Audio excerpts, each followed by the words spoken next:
Fala família Pra Cima Podcast, vocês estão começando o ano agora com uma nova temporada do Pra Cima, um feliz ano novo pra você, espero que vocês possam usufruir desses episódios, vão ser novas histórias, talvez algumas pessoas vamos convidar novamente, como hoje estamos aqui com o nosso convidado Apóstolo Elias, e ele hoje vai contar e falar sobre temas específicos.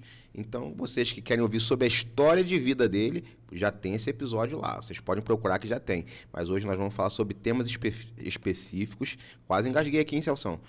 Temas específicos que tem a ver... O assunto é polêmico. Justamente. Importante, feliz ano novo. É isso aí, feliz ano novo para todo mundo. Verdade. E os assuntos já foram falados aí, fizemos a nossa chamada e hoje o negócio vai pegar aqui, hein? Vai não, vai. Será? Meu Deus. Vamos ver. Então, queria desde já agradecer vocês, né? Vocês não ficaram totalmente desprovidos dos episódios, porque a gente fez uma retrospectiva, alguns vídeos curtos, fizemos aí o Amanhecendo Pra Cima, com tratamento de alguns vídeos falando quem gosta de trabalhar a sua espiritualidade. Excelente, por sinal. A gente fez 7 episódios seguidos, do dia 1º ao dia 7. São vídeos de 15 minutos. Corre lá, dá uma olhadinha, falando sobre as falas de Jesus aqui nessa terra, quando ele veio como ser humano.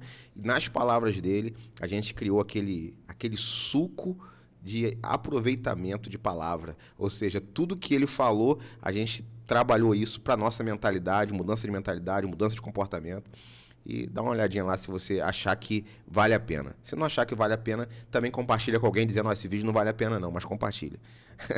Beleza? Já se inscreve no canal, ativa o sininho, curte esse vídeo. E vamos pra cima com o nosso episódio 54, o primeiro episódio de 2024. Apóstolo Elias, um prazer novamente tê-lo aqui. Já o tivemos aqui como convidado, como co-host. E hoje...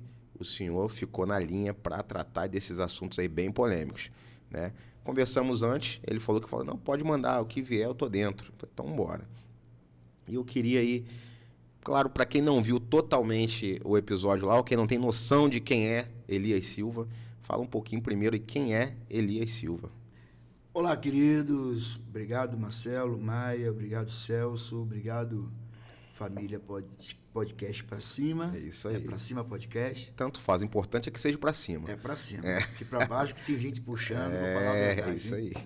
Enfim, eu quero agradecer por essa oportunidade de estar aqui. Estou muito à vontade, estou muito feliz também de poder estar participando mais uma vez, agora de uma forma mais direta, né? E, de fato, quem é o Elias? O Elias é casado com a Rosa Maria, já vai para 26 anos, né? Temos 2 filhos, Ana Beatriz e Felipe William, o mais velho. Estou aqui na cidade de Quissamã há 21 anos. Somos pastores da Igreja Apostólica Tenda da Adoração. IATA. O lugar onde a sua família se sente feliz, acolhida, pastoreada, cuidada, né? E amamos essa cidade, até porque essa cidade nos deu um presente que marcou a nossa história, né? Que foi a Ana. A Ana nasceu aqui. A Ana tem 15 anos de idade, vai para 16 anos. Temos visto o crescimento de Ana, né, de uma forma poderosa no altar de Deus, né? Haja visto também Felipe. E somos uma família que ama essa cidade. Hoje eu não sei viver fora dela, não. Quissamã, para nós, é verdadeiramente a cidade natal nossa. Muito bom. Eu também amo essa cidade, sou vítima para dizer, né? E fico feliz aí de estar com uma pessoa que, de cara, a gente já percebe que é uma pessoa estruturada na sua família, Sim. que é um dos assuntos que a gente vai tratar aqui, né? E para começar, eu queria agradecer a nossos patrocinadores, o Work Banda Larga, Deguste Pizzaria e Creparia. Queria agradecer nosso amigo Lennon, Lava Jato do Lennon, tá sempre lá dando aquela moral nas nossas viaturas. Queria agradecer também a todos os que estão sempre curtindo e acessando, tá? E todos vocês que querem fazer parte como patrocinador, só procurar a gente aqui, entra no direct, entra no nosso zap aí, tem um número no contato aí embaixo, e é só entrar em contato que a gente vai agitar isso aí, tá bom? Vai ter seu nomezinho aqui, tudo direitinho, e a gente vai colocar para andar. Celso, faltou alguém aqui, Celso? Código de publicidade, você falou? Cosmos Publicidade, era só para ver se ele estava ligado.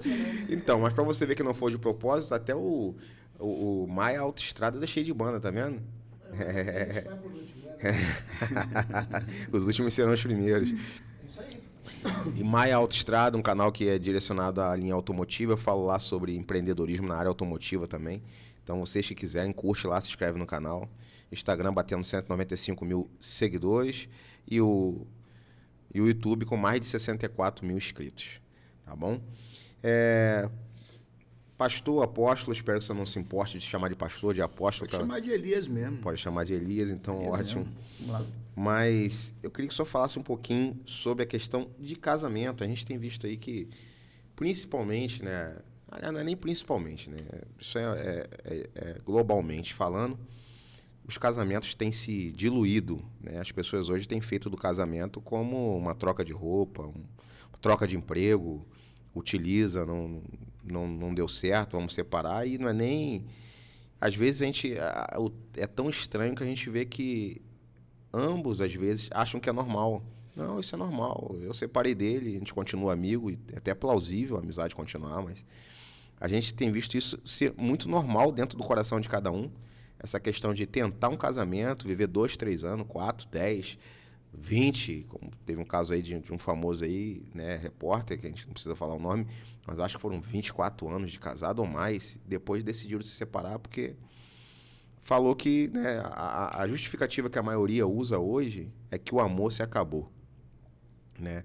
Eu queria ouvir do senhor, o que o senhor pode passar para a gente aí, primeiro, ou direto ao ponto, o que o senhor acha que são os principais motivos hoje de uma separação conjugal, né? Pessoas que decidiram se casar e depois simplesmente, por motivos ou sem motivos, elas decidem desistir do seu cônjuge. Quais são os motivos que o senhor acha que poderiam ter como ser ajustados? Marcelo, eu acho que o amor nunca acaba. O amor se esfria. Que eu parto de um princípio, o amor ele tem que ser praticado. Se o amor acabasse, acabaria então o amor do pai para com o filho. Por que nunca acaba? Por mais que o filho apronte para o pai, tá? O amor do pai continua. Ele pode ser aquele pai truculento, autoritário, mas é filho. Ele ama o filho. Então, para mim, o amor não acaba. Como se trata de um homem e de uma mulher que escolheram se unir, como a Bíblia diz, que deixará o homem, né, seu pai, sua mãe, e se unirá à sua mulher e se tornará uma só carne, é uma escolha. Tá? E por falta de quebras de princípios, essas pessoas acabam descaindo na rotina, tá? Achando aquilo que não tem nada a ver, são coisas que vão minando, vão gastando a comunhão, o relacionamento, uma série de fatores. Podíamos citar aqui vários, tá? Só que esses princípios foram quebrados. Provavelmente esses princípios não foram quebrados quando iniciaram o casamento. Provavelmente esses princípios tenham sido quebrados até mesmo antes do casamento. Talvez na infância, na adolescência de um desses cônjuges, certo?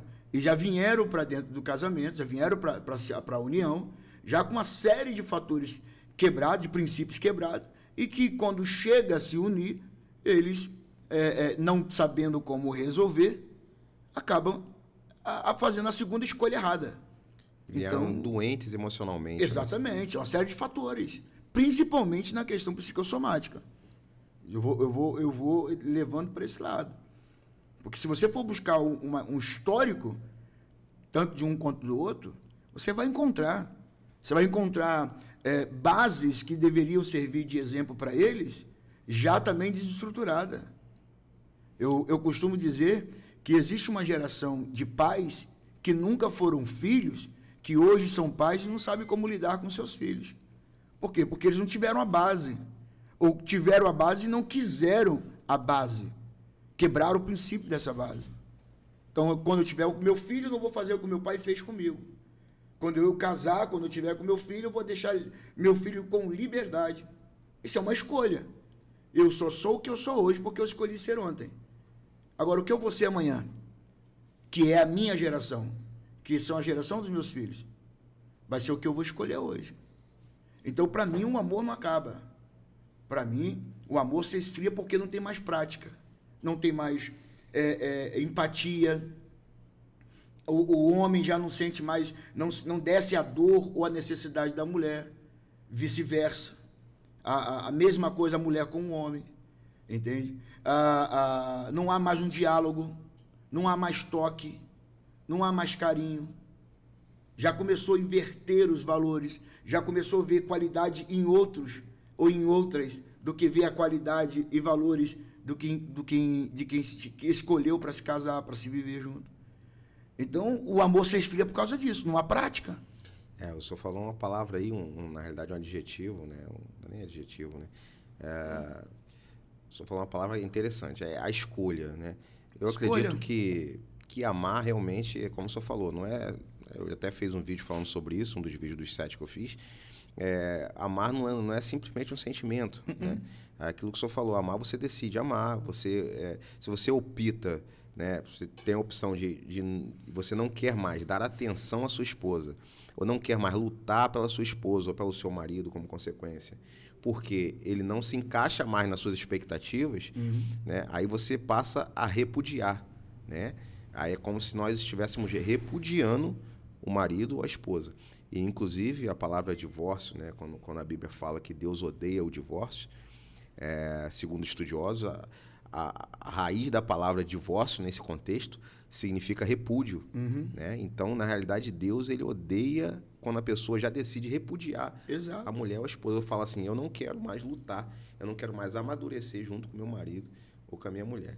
Por que eu falo que o amor se esfria? Em 1 Coríntios, capítulo 13, versículo 4 e 7, Paulo diz: o amor é paciente, o amor é bondoso, não inveja, não se vangloria, não se orgulha, não maltrata, não procura seus interesses, tá?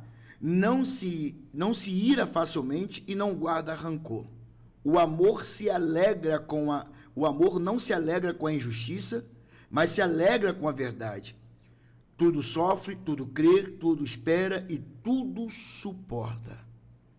E um dos fatores, acho para mim aqui mais interessante, tá? É no versículo 5, que quando ele fala assim, não procura seus interesses.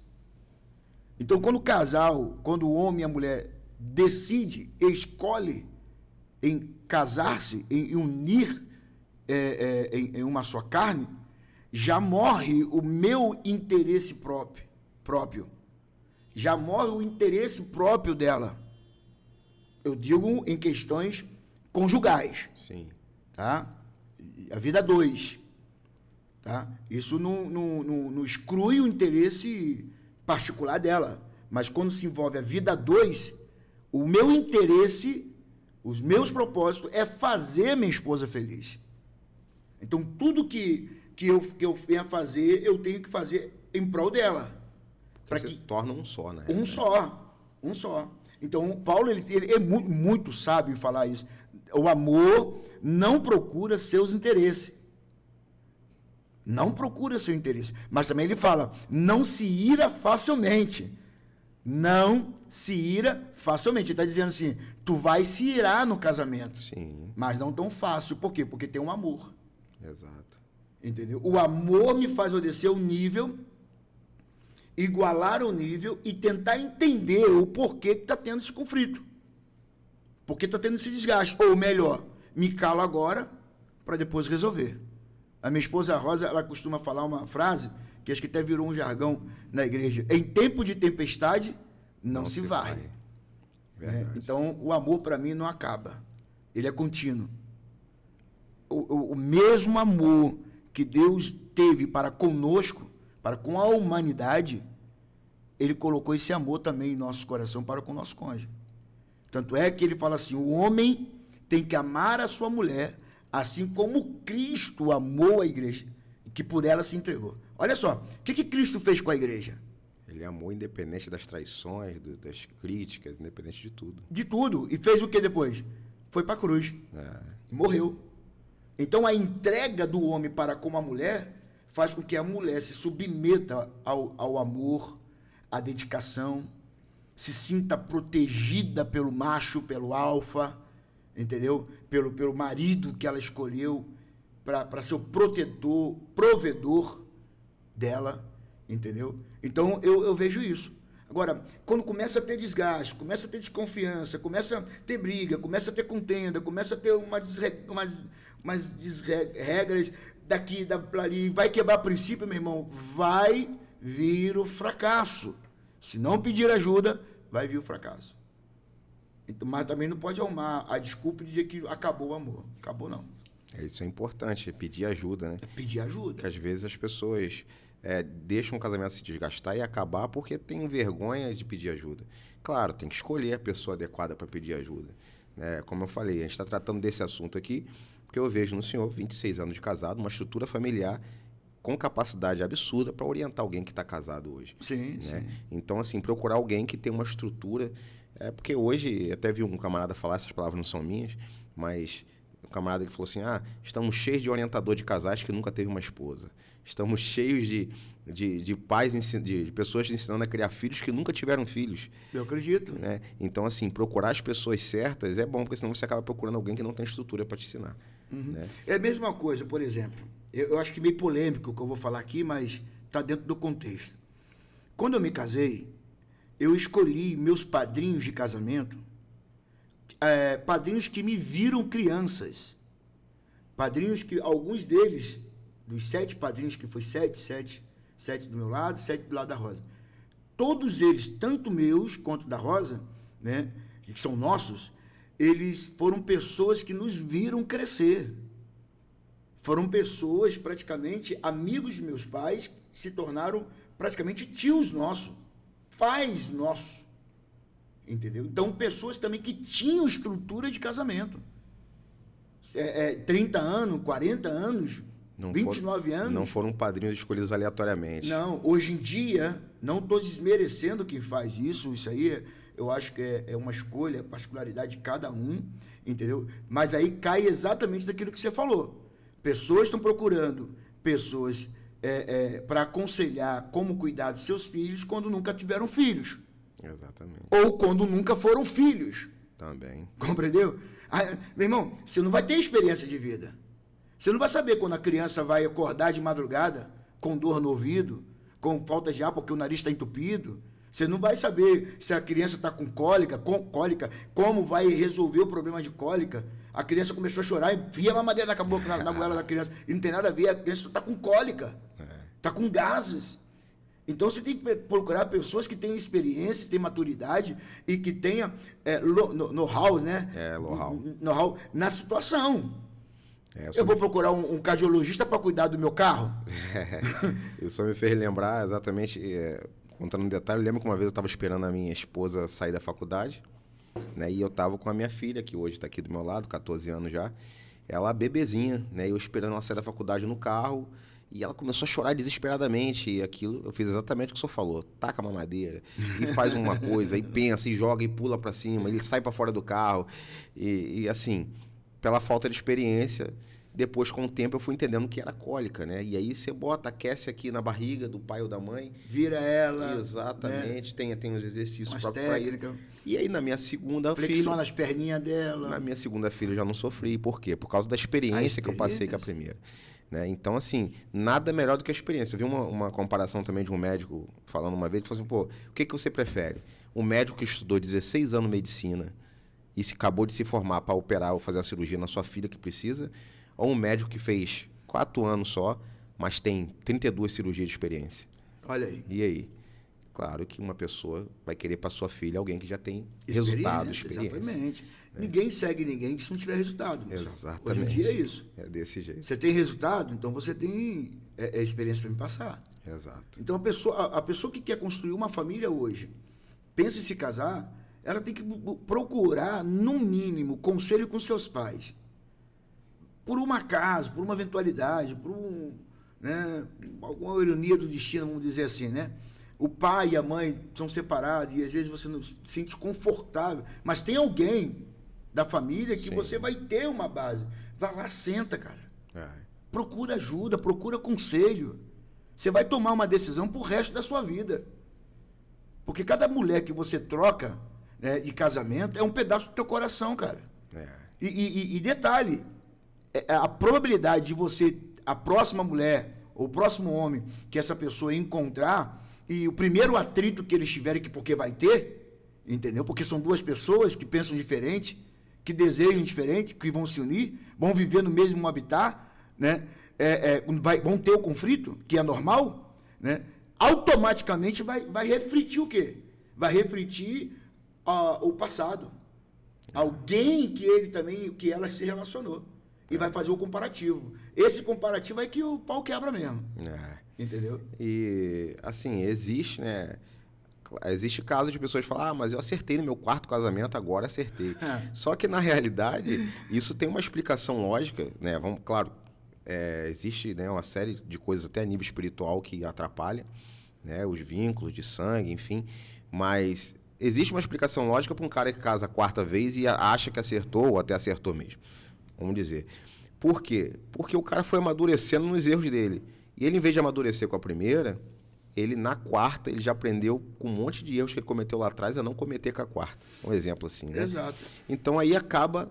Então, o problema não é a troca. O problema é a falta de amadurecimento dentro de um casamento, né? Então, as pessoas estão muito precoces hoje. Exato. E o orgulho, na realidade, é o que atrapalha isso tudo, né? O orgulho de dizer que tá errado. Não, realmente eu tô errado.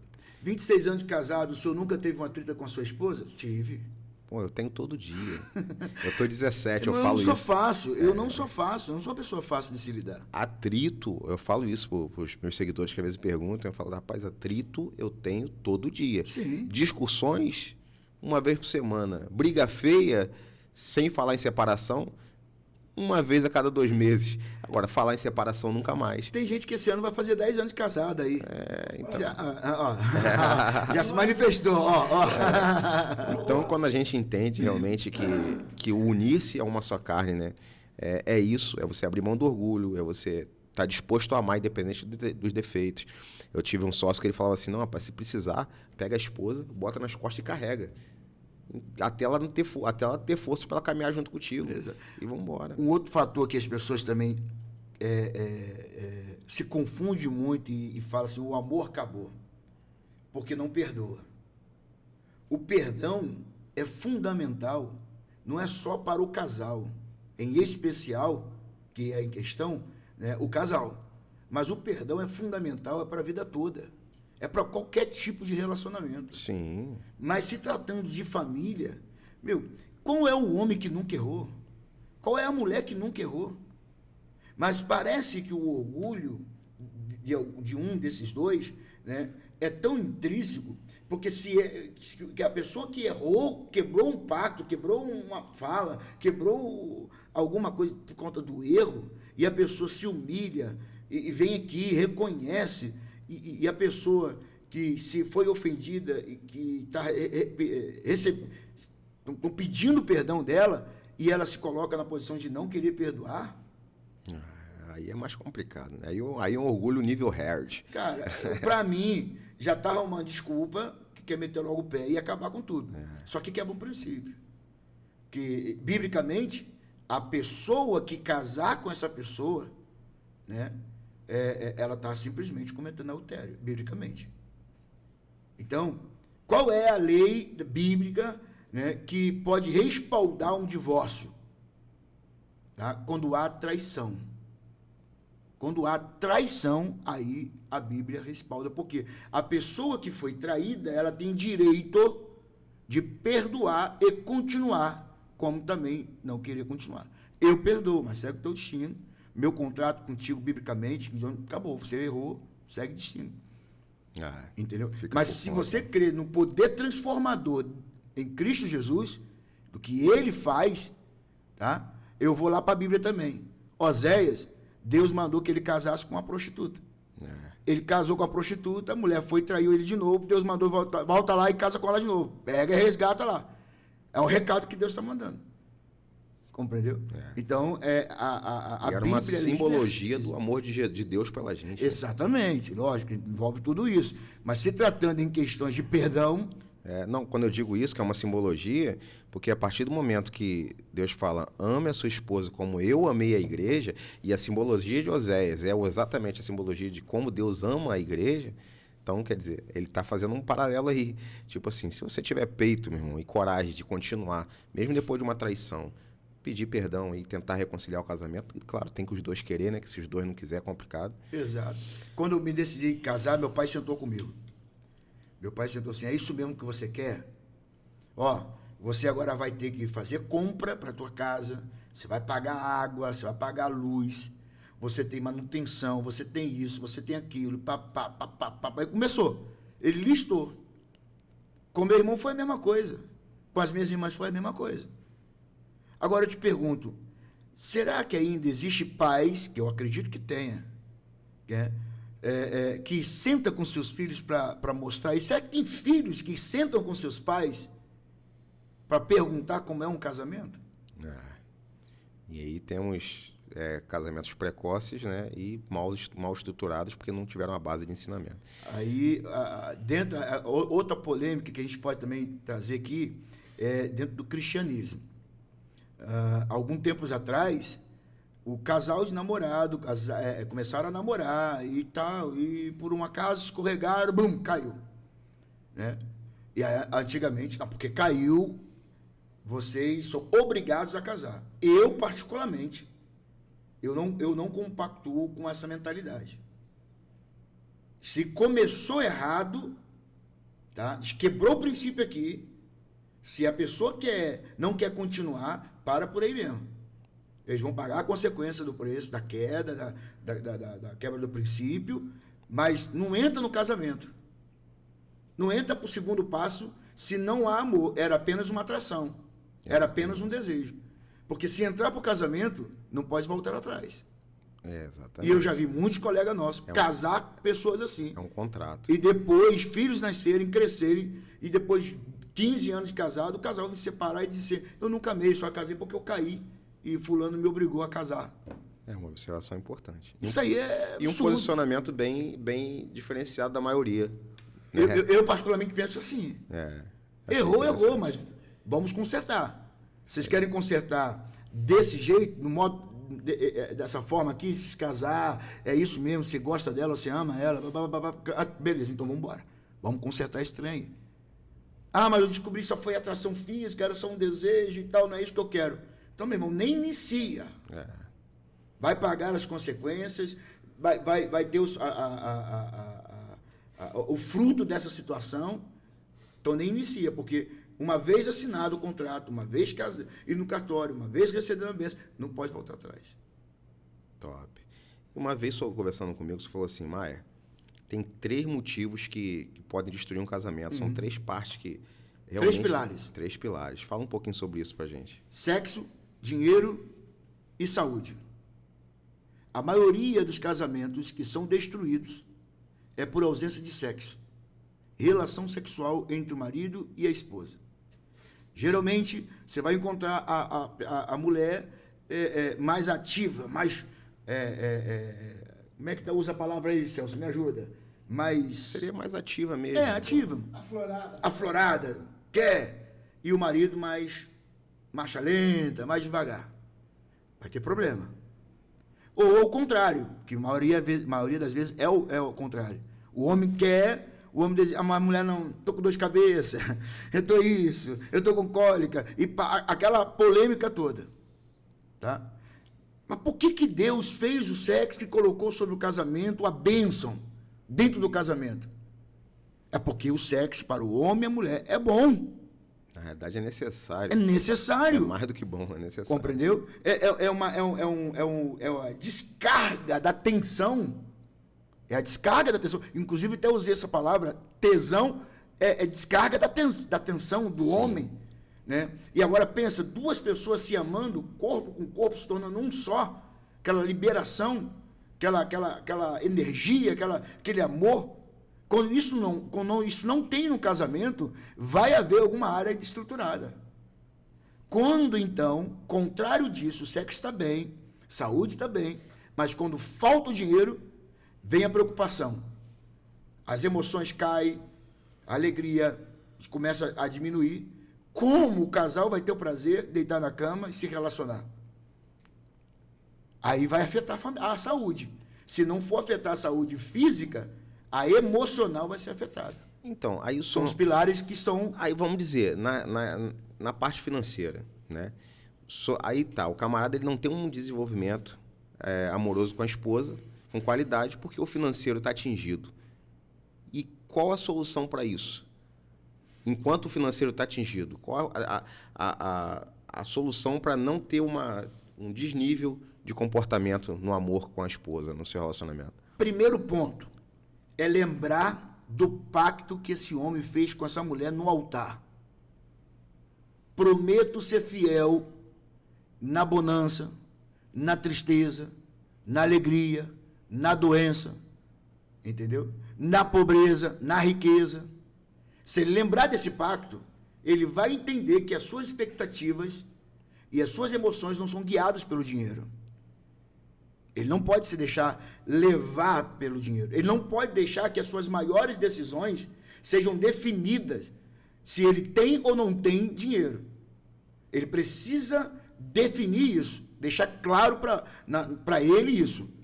Eu me casei com uma mulher guerreira, essa mulher está comigo, ela vai vencer comigo e nós vamos romper dentro desse aspecto. Posso abrir um outro parênteses se há um descontrole administrativo. Às vezes o homem gasta muito do que recebe. Às vezes a mulher que gasta muito faz dívida mais do que o marido recebe. E aí o contraste é esse. A briga constante é esse. Pô, eu falei para você não estourar o cartão? Eu não falei para esse mês a gente segurar essa onda, a gente ficar com esse cartão aqui, para a gente poder andar assim, assim, assim, assim, e a mulher não ouve, vai lá e estoura logo os dois. Compreendeu? Aí é diferente. Aí é o momento de você pedir ajuda. Entendi. Se é um pastor, se é um administrador financeiro. Um administrador financeiro, para que haja um equilíbrio.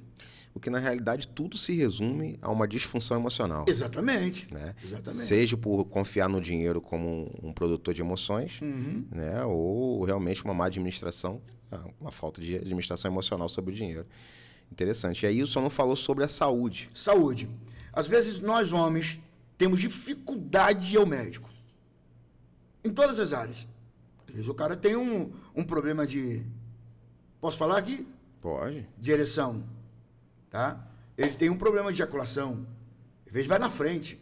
Qual é o problema desse homem procurar um profissional? Isso vai deixar ele menos homem? Entendeu? A masculinidade dele vai ser comprometida? Porque ele precisa ir a um médico, a um profissional de saúde, abrir o coração dele, falar o que está acontecendo. Às vezes é um problema emocional. Às vezes uma conversa com o doutor, com o médico, não precisa nem fazer medicação, entendeu? E ele vai conseguir romper essa situação. Mas não, nós homens temos dificuldade. Só vamos ao médico se realmente estiver tombado. Porque, do contrário, não vamos. Aí não procuramos um médico nessa área, não procuramos um proctologista, não procuramos, né, um médico gástrico. Meu irmão, uma série de fatores. E às vezes, é como o senhor falou, às vezes é um problema psicológico, mental, que pode ser tratado no controle das emoções, que pode estar atrapalhando uma disfunção. Uma série de coisas. Às vezes é um ronco, que também tem a ver com questão de problemas de saúde. Sim. Se a mulher está acostumada, aí é outra coisa. Mas se aqui dali está sendo um conflito dentro do casamento, procura. Assim a mulher também. A mulher tem que ter aquela preocupação de fazer o seu preventivo, seguir a regra e ver lá como é que está, ver a saúde. Por que antigamente os nossos pais, nossos avós viviam mais tempo do que hoje? Tinham boa alimentação, dormiam cedo, não tinha celular para ficar a noite toda olhando para o celular, entendeu? Acordavam cedo, iam para a roça, para a lida, trabalhavam, faziam exercício físico. E hoje? E a quantidade de filhos eram vastos, né? Louco. Minha avó teve, a mãe da minha mãe teve 18. Ah, minha avó passou. Passou? A minha teve 21. Não tinha televisão nem rádio. Meu pai foi o caçula de 21. Pois é, você vê. Então, quando eu me casei, eu decidi o seguinte: não há separação na minha família. Meus pais fazem esse ano agora 50 anos de casado. Ó, que legal. 50 anos de casado, são pastores. Entendeu? Meus avós, meu bisavô entregou o espírito dele, eu falo que ele entregou o espírito dele, porque acho que a minha morte teve o prazer de tocar nele. Com 105 anos de idade. Eu já contei isso aqui no primeiro podcast com o pastor Sandro, né? Pastor Sandro, né? E ele reuniu a família assim e falou assim, ó, quem está afastado dos caminhos do Senhor aí, vem logo, porque ele vai me levar hoje. Aí, de repente, olhou para o céu assim e pum, entregou o espírito dele. Caramba. Entendeu? E viveu esse tempo todo casado com a minha bisavó. Então, eu não tenho histórico de bisa, de avô e de pai de separação. Por que eu vou aceitar uma separação no meu casamento? É questão de decisão. É decisão. Agora, para a gente finalizar a parte de casamento, o que o senhor fala a nível de o cara casou, a mulher casou, ou um dos dois tem a dificuldade de se desvincular do cordão umbilical? O cara, Esse é outro fator.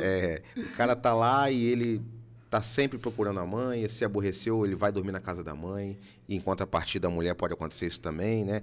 A mulher se aborrece, sai de casa, vai dormir com a mãe, ou então tá sempre ligando, mãe, olha, tá acontecendo isso aqui.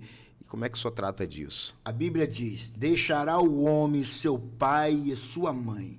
Deixará o homem. Ele não diz, deixará o menino. Acho que já respondi. Na Porque realidade, tá o homem chamando que- de infantil e imaturo o Poxa, cara que pelo não amor de faz Deus, isso, tem pessoas que é adulto e se comporta como criança, meu. Só falou de um modo que eu nunca parei pra pensar. Mas é verdade. Pô, vai resolver conflito, resolva dentro de casa. Por que meu pai e minha mãe têm que saber? Agora, caso que fuja do nosso controle, aí se os meus pais estão vendo, eu como pai agiria assim. Minha filha casar, meu filho casar, entendeu? E eu ver alguma coisa, eu vou chamar, ó, mesmo assim, não querendo, respeitando. Sim. A minha sogra, quando me casei, eu morava embaixo e ela morava em cima. A minha sogra nunca se meteu no meu casamento. Não que nós não quiséssemos. Até porque dávamos liberdade isso para ela, porque minha sogra me acompanhou, o meu crescimento espiritual, o meu crescimento de adolescência para juventude, para adulto. Entendeu? Eu posso dizer que a minha sogra é como minha mãe. Me apoiou, me abraçou, me acolheu, etc. Tá?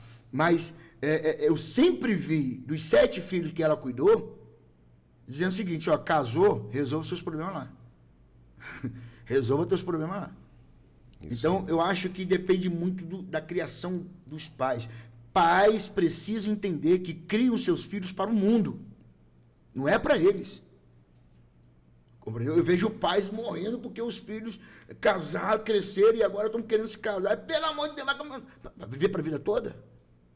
Exato. Entendeu? Então, se o pai educar, ensinar, instruir o seu filho para um casamento sólido, para que ele respeite a filha dos outros, para que ele honre a mulher, o qual ele escolheu para viver a vida toda, meu irmão, tudo quanto é conflito que tiver, esse homem, ele vai resolver dentro de casa a 2, pacificamente, tranquilamente. Maridos, casais que agem dessa maneira, são casais que precisam urgentemente pedirem ajuda. Pedirem ajuda. Então, porque outra coisa, eu falei sobre comparativo, acho que eu falei aqui agora, sobre a questão de comparativo. Se a minha esposa, que eu casei com ela hoje, ela queimou arroz, eu jamais posso falar para minha esposa o seguinte, minha mãe nunca queimou arroz. O arroz da minha mãe não é assim. É uma comparação, né? A comida da minha mãe é melhor. Não, meu irmão. Você resolveu, foi com essa que você escolheu, que não sabe fazer comida, ensina ela a fazer comida. Compra livrinho de receitas. Vai amadurecer junto. Vai amadurecer juntos. Isso aí. Compreendeu? Casais que amadurecem juntos, enriquecem juntos, prosperam juntos. A probabilidade de enriquecer é muito maior. Seus filhos enriquecer é muito maior. Por quê? Porque todos eles provaram o processo, o sabor do processo, para alcançar o propósito. A mentalidade tem que mudar, Marcelo. Exatamente. E nós precisamos ser pais que precisam inculcar, como diz Deuteronômio 6, do 1 ao 10, sobre os filhos. Inculca na mente dos seus filhos, andando, sentado, comendo. Nós somos orientadores. Nós somos mentores de darem destino aos nossos filhos. Principalmente para o mundo. Fazer com que eles tenham boas escolhas. Quer ver uma coisa que meu pai sempre me ensinou? Marcelo, eu era criança e eu vi você fazendo isso com suas filhas. Eu achei interessante. E não recrimino nem um pouco. Porque o meu pai me ensinou a administrar. Meu pai, eu vendia água sanitária num prédio onde ele agora mora. Eu entrava no prédio, porque a gente morava em uma comunidade, os garotos do prédio se sentiam riquinhos. Então, quando nós chegávamos na comunidade para jogar bola na quadra, né, os riquinhos expulsavam os favelados. Aquela coisa de criança. Sim. Da minha época, né? E eu vendia água sanitária. O dinheiro que eu recebia da venda dos litros de água sanitária de cloro, nos prédios que eu vendia, eu entregava ao meu pai. O que meu pai fazia? Meu pai me ensinava, ó, esse aqui 10% é do Senhor. E esse aqui eu vou comprar a comida para dentro de casa, e esse aqui para você tomar um picolé. Vai lá. Aí, água sanitária às vezes não estava no auge, eu ia para o sinal limpar vidro de carro, e o dinheiro levava para o meu pai. Eu vendia bolo, já vendi peças de cozinha, né, na rua, já vendi Toby, Guaraná, uma série de coisas. Toby ainda é mais novo, você deve ter vendido Simba, Baré, Paracola, Tutti-Frutti, entende? Então, os pais, meu pai me ensinou para que hoje eu tivesse um casamento, né, mantivesse meu casamento, mantenha o meu casamento estruturado. Então, os pais precisam ter essa mentalidade e fazer com que os filhos tenham essa mentalidade. Eu costumo dizer que, já se tratando de filhos, a gente tem que realmente tratar os filhos como treinando os filhos, né?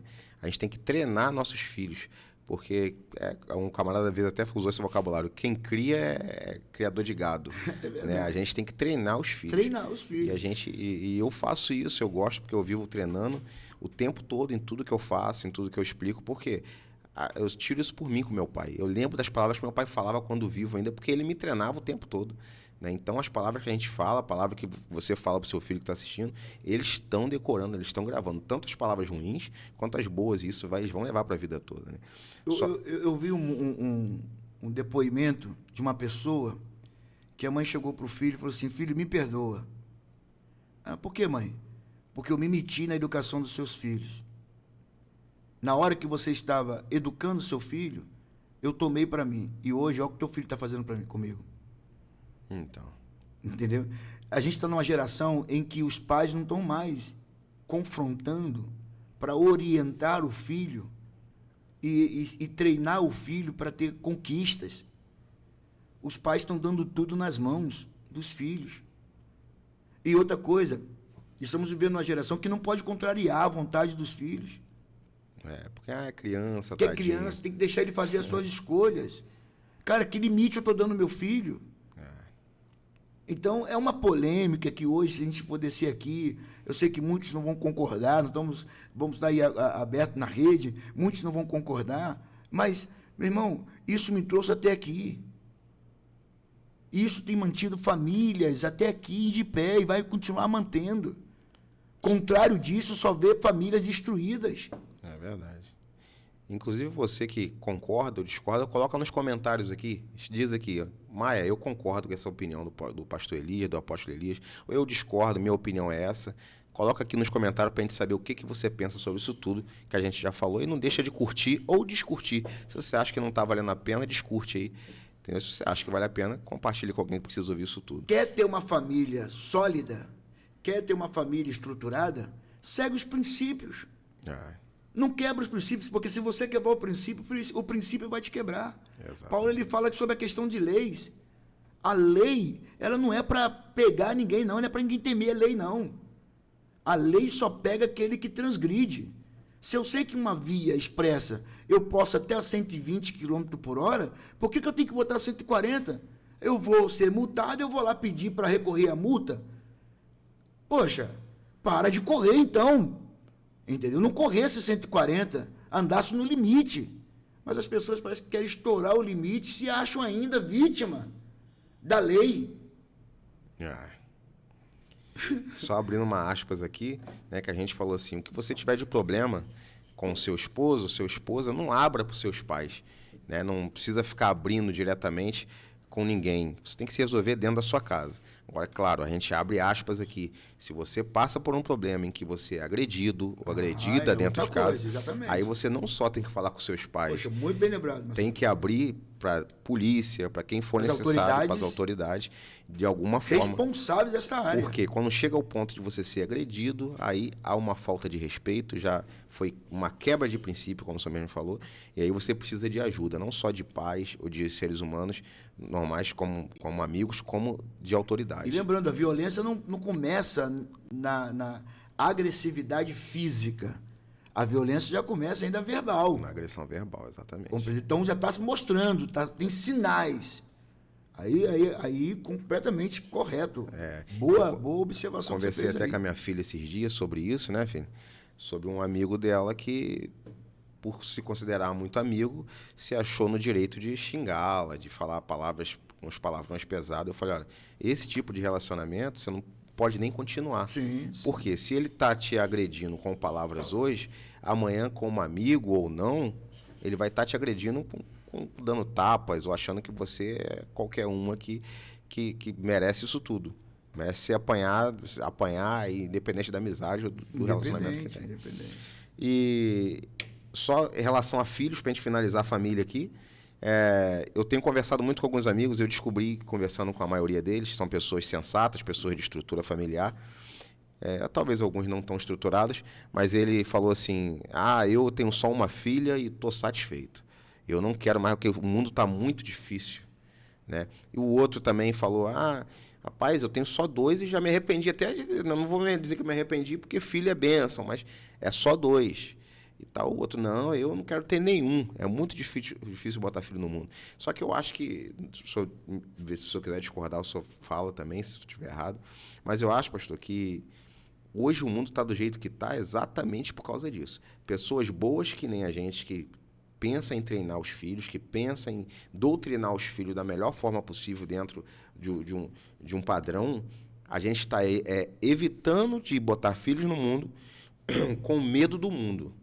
E aí a gente bota um filho, bota 2 quando não bota nenhum. E a galera que não quer nada com nada, bota desraigadamente 4, 5 filhos, não cria, deixa na mão de outros para criar. Às vezes os outros não têm condição de criar, larga, o cara fica abandonado, cheio de problemas emocionais. E aí fica o quê? Um mundo povoado de filhos desestruturados emocionalmente. E a gente que tem condição de botar filhos estruturados e preparar eles emocionalmente para deixar um legado, a gente fica retraído. Eu acho meio que a maioria hoje dos seres humanos, é só uma revolta pessoal, estão sendo covardes, né? Claro, cada um avalia sua situação financeira como pode, acha que não vai poder sustentar filho, aí é um outro caso. Mas por questão de porque o mundo está difícil, porque não tenho medo do que meu filho pode passar e na mão de outra pessoa e tal. Eu acho que é uma covardia nossa. Existem países que mantiveram o controle de natalidade. Só pode ter, no máximo, uns 2 filhos. Sim, acho que países orientais, alguns são... Pode ter, no máximo, 2 filhos. Não foi isso que Deus estabeleceu. Lá em Gênesis, capítulo 1, versículo 28, a Bíblia diz assim, Deus os abençoou e lhes ordenou. Deus não fez uma observação. Ele deu uma ordem direta, uma ordem imperativa. Lhe ordenou. Sede férteis, multiplicai-vos, tá? E povoai, e sujeitai a terra.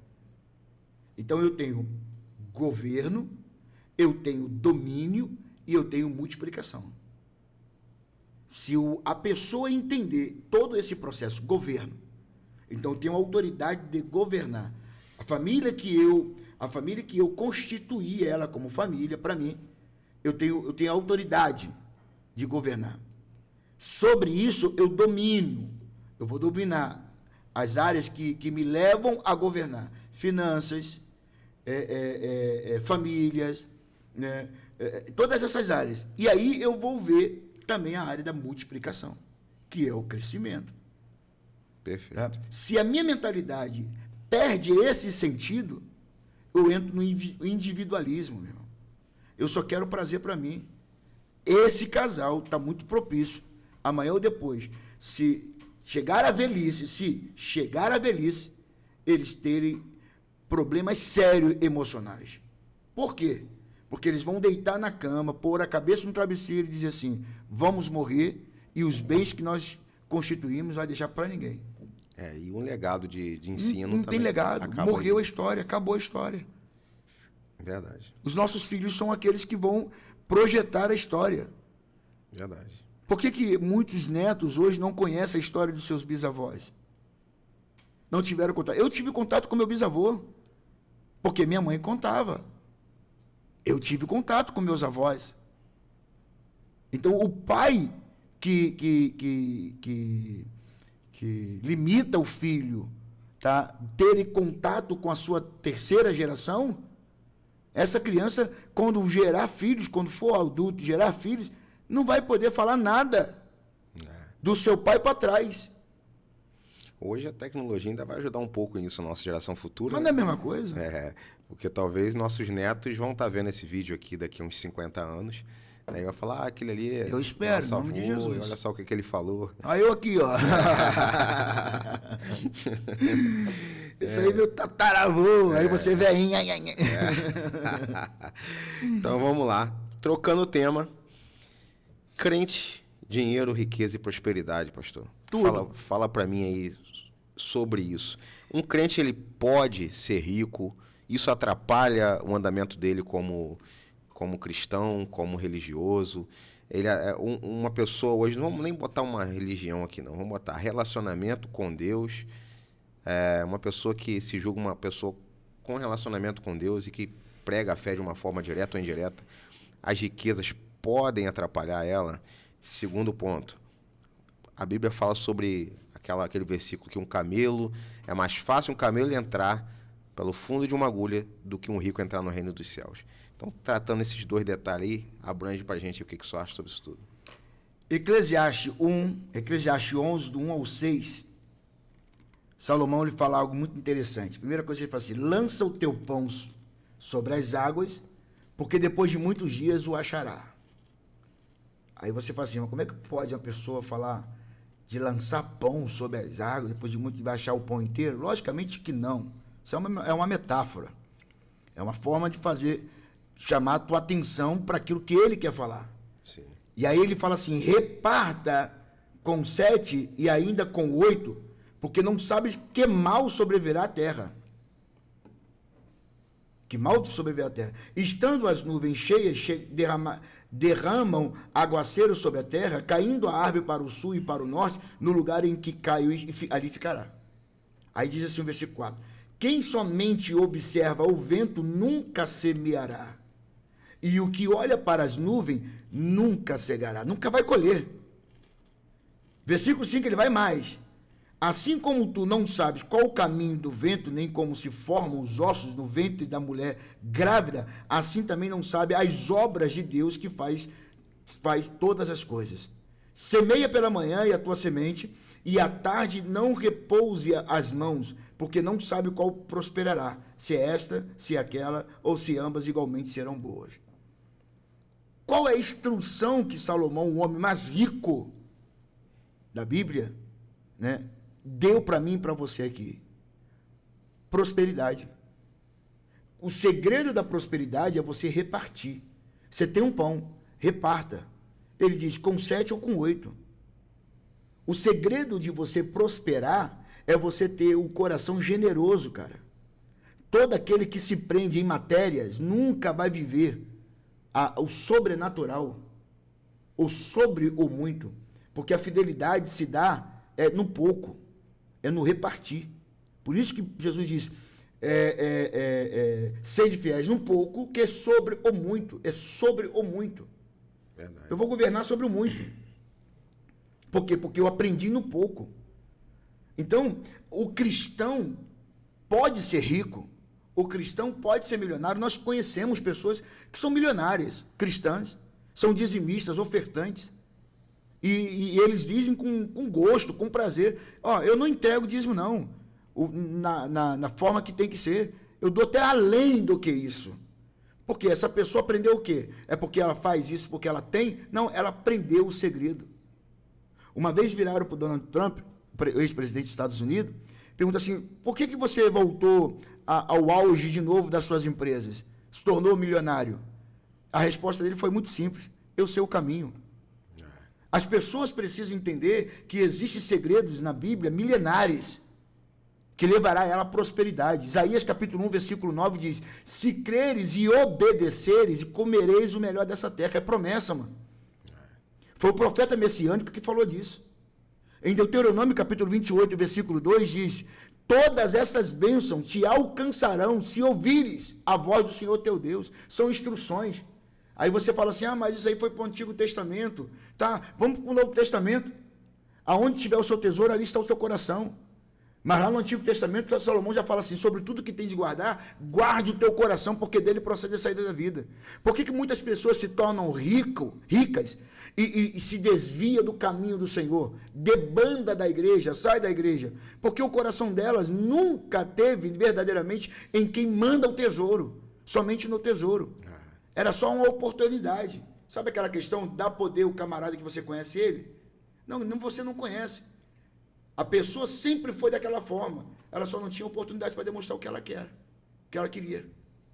Então, uma vez que a pessoa, ela chega, começa a ouvir a palavra, ela começa a colocar a palavra de Deus em prática, ela começa a colocar em andamento, ela entra dentro dos princípios da palavra.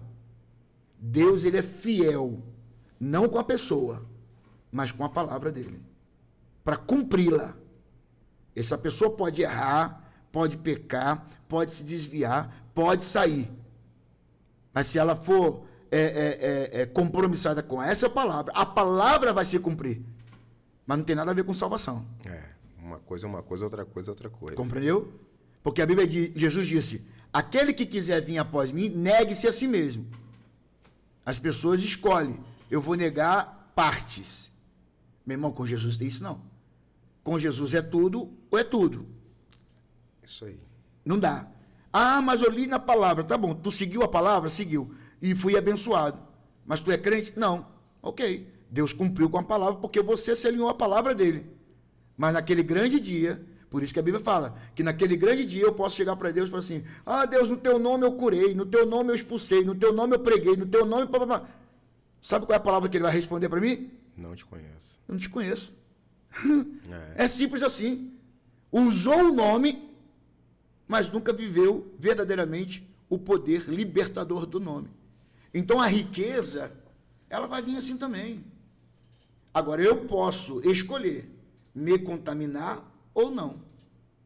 Porque tem um propósito. Se Deus me fizer milionário, ele tem um propósito. Eu sei que eu não vou ser milionário. Eu sei que eu não vou ser milionário. Mas eu sei que eu sou um homem próspero. Eu sei que a minha família vai ser próspera. Por que o senhor sabe que o senhor não vai ser um milionário? Porque Deus me chamou para ser mentor de milionário. Mas é muita petulância desse cara. Pode pensar o que quiser pensar. Mas o que eu ensino é dentro da palavra. Seguiu a palavra, Deus vai cumprir. Exatamente. Compreendeu? E, assim, é muito diferente uma pessoa hoje que consegue... Eu vejo hoje a riqueza financeira, né? Não estamos falando de prosperidade, porque a prosperidade ela engloba muita coisa, né? Uma pessoa pode ser próspera e não ter dinheiro, né? Ter pouco dinheiro. Mas em se tratando de riqueza financeira, para quem saiba utilizar em prol de um propósito, ela é munição. Prol de um propósito. Exatamente. Ela é munição, pô. Né? Hoje, por exemplo, se o senhor hoje consegue falar consegue pregar em 5 igrejas no mês, se o senhor hoje tem condição, né, de ter um jato, que muita gente critica, um pregador que tem jato, mas hoje conhecemos vários aí, no Brasil e no mundo, o cara ele consegue atingir um público de várias igrejas de países diferentes em Mas eu não posso comparar, o tempo de 2000 anos atrás com o tempo de hoje, no século 21. Exato. É uma santa ignorância de quem pensa assim, cara. Eu não posso comparar no tempo de Constantino com os padres e os papas de hoje. Não posso. Eu não posso comparar com os pais de santo, né, desde o início, lá atrás, com os de hoje. Eu não posso. É uma santa ignorância dizer, não, tem que ser assim. Antes era no lombo de um burro, antes era a pé. Meu irmão, antes não tinha. mas já era revelado. A Bíblia fala, Isaías fala revelações da linguagem do profeta daquela época. Ele disse que via riscos dos céus disparando. Ele estava falando de que isso? Ele está falando de Apocalipse. Ele está apontando no tempo de hoje. Que risco o céu hoje? Se não um avião supersônico, se não um míssil, se não, entendeu? A tecnologia avançada de hoje. Vamos pensar, gente. É uma questão de raciocínio. Qual é o problema do cristão ser rico? Sim. Qual é o problema? Qual é a diferença do cristão pro ímpio, da pessoa que não é? Não são pessoas? Exato. Então quer dizer que riqueza é só para a pessoa que não é crente? E em se tratando daquele versículo do camelo passando na frente... Não estou irritado não, tá bom? Não, eu sei que não. Nós já se conhecemos. E em se tratando do versículo do mais fácil passar um camelo por uma agulha do que o rico entrar no reino dos céus. Mentalidade. Por que a metáfora do camelo do fundo de agulha? Se você for em Israel, que você vai comigo, entendeu? Lá nos muros há umas fendas pequenas. E aí, para os camelos não entrarem na cidade e bagunçar, defecar, né, urinar e deixar ali o povo passando, eles botavam essa corda, a corda amarrada no pescoço do camelo, né, ou quase na cangaia dele, e botava nessa agulha. Ali era chamado de agulha. Da mesma forma também, era um lugar de observação dos soldados. Fechava-se os muros da cidade, fechava-se os portões, e ali também era uma maneira de observar, um sentinela. Aquilo ali é chamado de agulha. Era mais usado para a questão de manter o camelo preso ali, para que até o dono do camelo entrasse na cidade, fizesse o que tinha que fazer, e saísse e levasse o seu animal embora. Quando Jesus fala assim, é mais fácil o camelo entrar, ele está exatamente falando o seguinte: é mais fácil o camelo entrar lá dentro do que o rico em considerar o teu coração desprovido das riquezas. Compreendeu? Fala da desprovisão, do desapego, né, da riqueza. Então, quando eu me apego demais na riqueza, eu não vou ter generosidade, cara. Porque eu vou falar que eu que fiz, eu que faço, eu que sei. E não é, cara.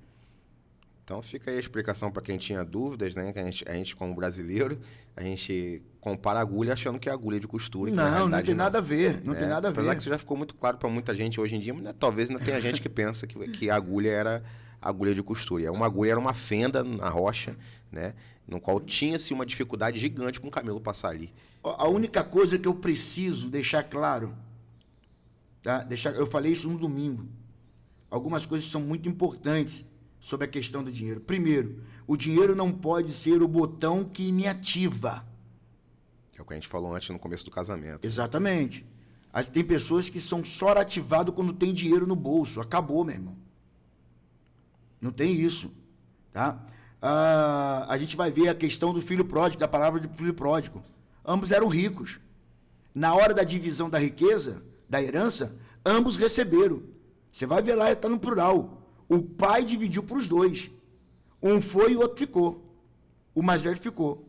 Entre os dois, para mim, o mais miserável que ficou. Parece esquisito, mas é verdade. O mais miserável é aquele que ficou. Provo isso quando ele volta. A primeira coisa que ele fez, o mais velho que ficou, foi se revoltar em quem deu herança para ele.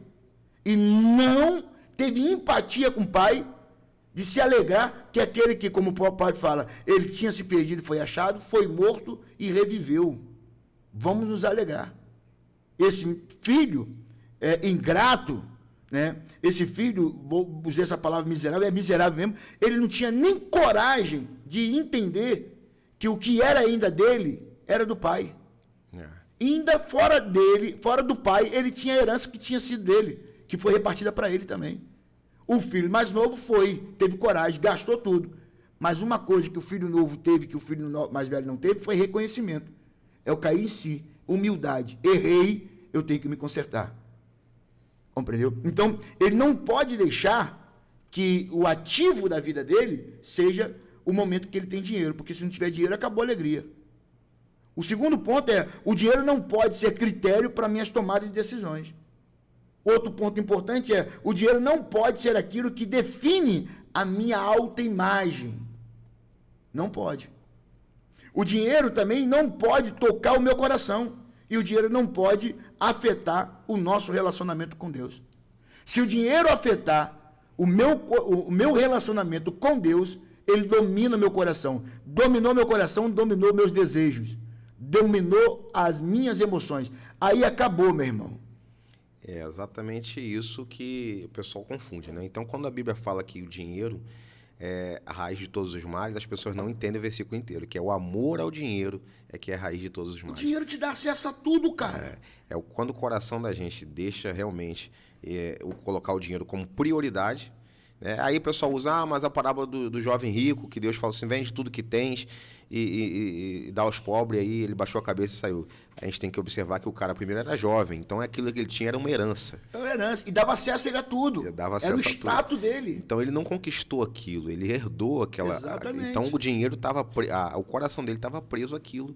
Então aí é outra história. Quando Jesus tocou, aí a questão do ativo. Quando Jesus tocou nessa história dele, ele logo, peraí, eu vou deixar o que me dá acesso a tudo para trás para seguir o Senhor. E ele deve ter pensado, eu não sei o caminho para chegar aqui, porque isso aqui foi minha herança. Se ele soubesse quem estava com ele ali... meu Deus do céu, lá em Ageu, capítulo 2, versículo 8, o próprio Deus fala para o profeta, Ageu, diga para esse povo, meu é o ouro e meu é a prata. Diz o Senhor dos Exércitos. No versículo 9, ele diz assim, a glória dessa última casa será maior do que a primeira. Não está falando da Shekinah não, Marcelo. Se Deus estivesse referindo a palavra glória a respeito da Shekinah, da presença dele, entendeu? A palavra glória, a letra G seria maiúscula. Eu desafio qualquer um me provar se tem maiúscula ali. É minúscula. Está falando da riqueza. Por quê? Porque no capítulo 1, Deus convoca o povo para reconstruir o templo. Porque o templo tinha sido saqueado pelos babilônicos, por Nabucodonosor, tinha sido roubado. Eles levaram todas as riquezas. E aí na mentalidade deles, que é a mentalidade limitada, mente limitada, dizia assim, não vai ser a mesma coisa mais não. Então eles ficaram 70 anos presos no cativeiro da Babilônia, quando eles foram libertos para poder reconstruir primeiro o templo de Deus, eles foram criar primeiro a casa que há 70 anos não tinham. Entendi. Então eles não priorizaram o reino de Deus, certo? Aí eles ouve agora o próprio Deus convocando eles obedecem, e na hora de ver a glória de Deus, eles estão apáticos. Aí Deus fala assim, peraí, eu conheço o coração desse povo. Eles estão achando que não vai ter a mesma riqueza que eles tinham na época, não. Como aí, quem mandou eles construir, se eles obedeceram, sou eu. Eu sou o dono do ouro e da prata. Então, o próprio Deus fala assim, a glória dessa última casa será maior do que a primeira. Aí vem Jesus, 400 anos depois, Jesus fala assim, buscai primeiro o reino de Deus e a sua justiça, de cá, tá? E as demais coisas vos serão acrescentadas. Ou seja, quanto mais eu busco o reino de Deus, mais riquezas de Deus, porque a palavra vai se cumprir na minha vida, eu vou me manter leal, fiel à palavra dele, eu vou ter.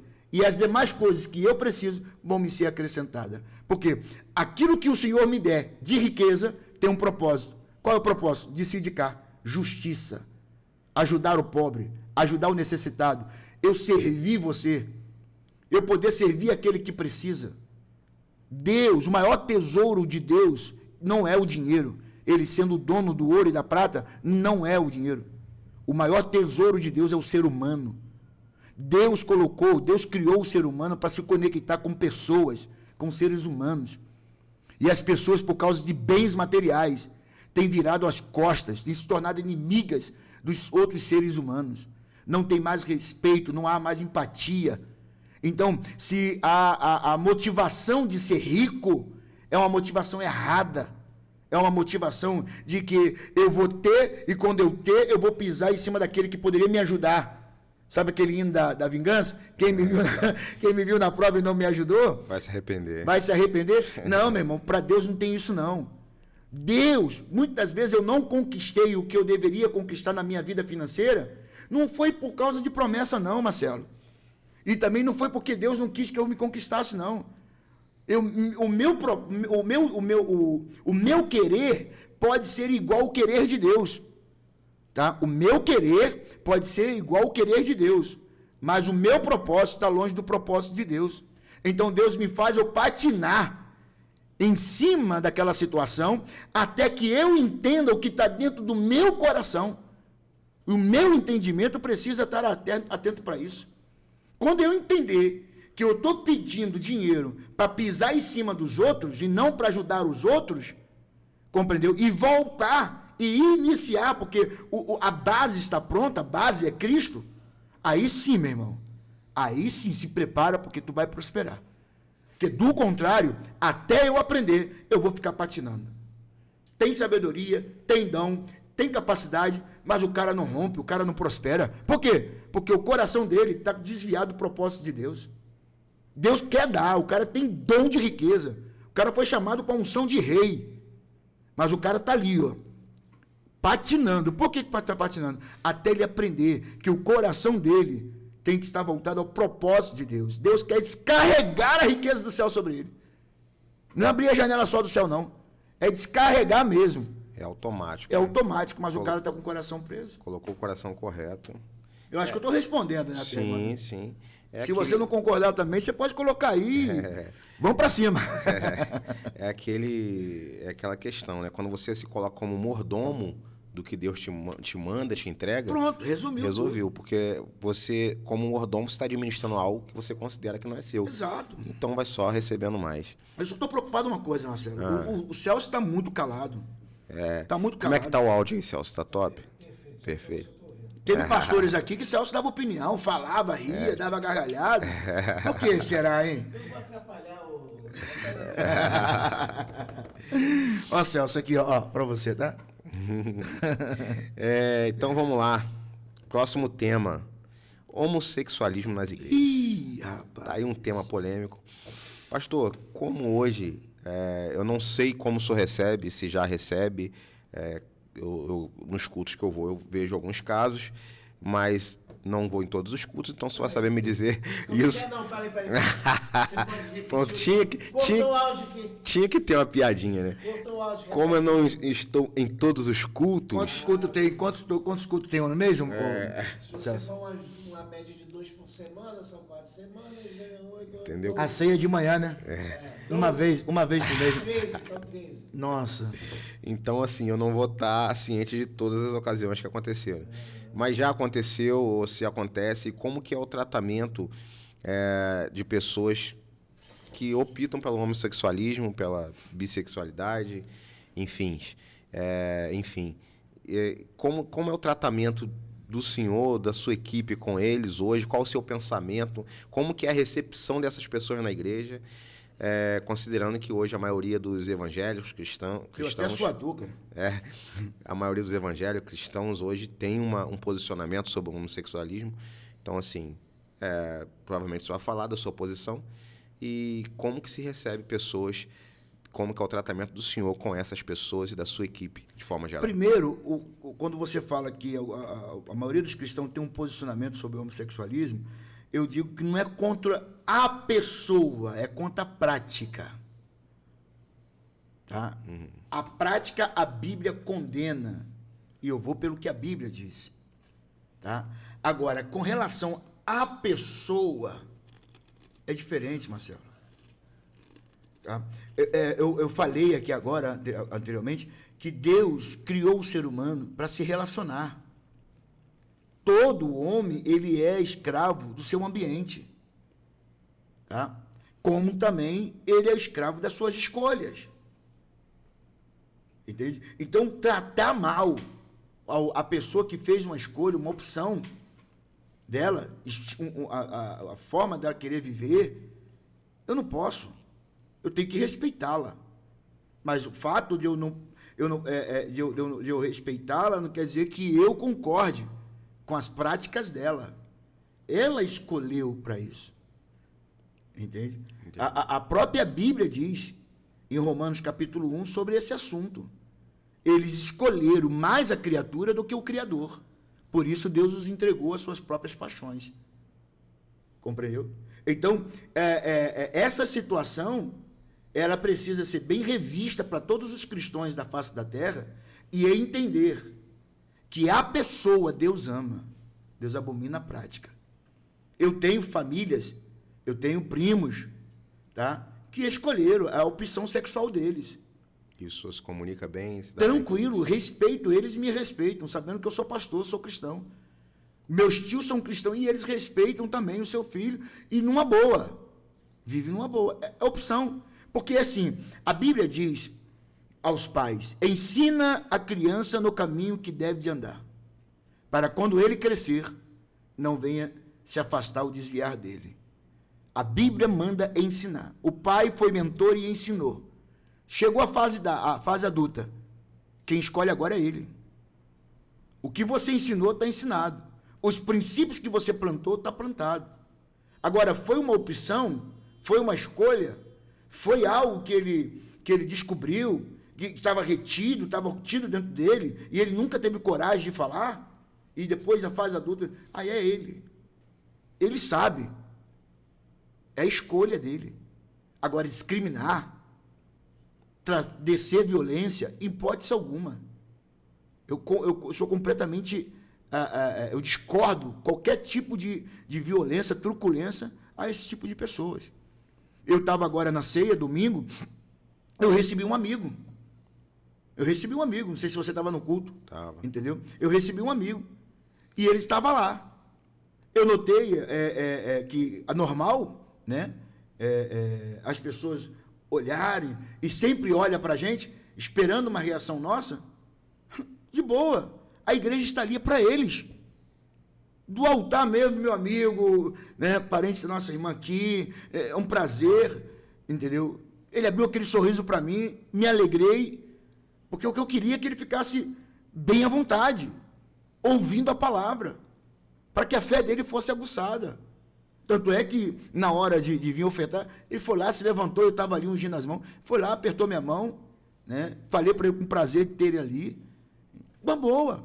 Então, todos que vierem na tenda da adoração serão abraçados. Eu, inclusive, amados. Abri esse tema justamente por isso, que eu achei interessante, né, o modo em que o senhor tratou, porque... Qualquer um. É uma pessoa que, assim, todo mundo percebeu que, né, porque a pessoa se veste de forma diferente e tal.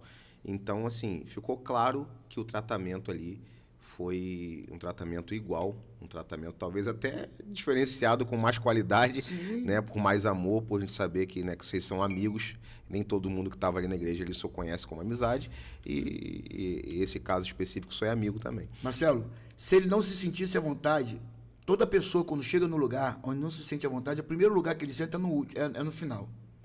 Apesar que você tem essa mania. Então, eu sou um cara que sento no final e me sinto à vontade, eu sou uma exceção. Brincadeiras à parte. Mas, tratando-se da pessoa, né? Ele sentou no meio da igreja. Ali já me mostrou um respeito a mim. Entendeu? Como pastor da igreja.